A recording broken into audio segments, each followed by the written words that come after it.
এখানে আগেকার মৃৎশিল্পকে ফুটে তোলা হয়েছে।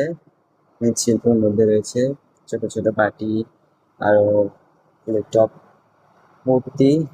এগুলো হচ্ছে মৃৎশিল্প, যেটুকু রক্ষা হয়েছে আর কি। এগুলো হারিয়েছিল, ভেঙে গিয়েছে, যেটুকু পাওয়া গেছে সেটুকুই মিউজিয়াম রাখা হয়েছে। আর এর পাশে রয়েছে রয়েছে পোড়ামাটির গুটিকা, দেখতে পাচ্ছেন। আগে পোড়ামাটির যে গুটিগুলো তৈরি করা হতো তা ঠিক এইরকম। এখানে নাম্বার বসানো হয়েছে, যেটা যে নাম্বারের কয়েনগুলো। এখানে কয়েনের ভেতরে খোদাই করে লেখা হয়েছে, কত সুন্দর কারুকাজ, যা এখনকার মানুষের দ্বারা প্রায় অসম্ভব।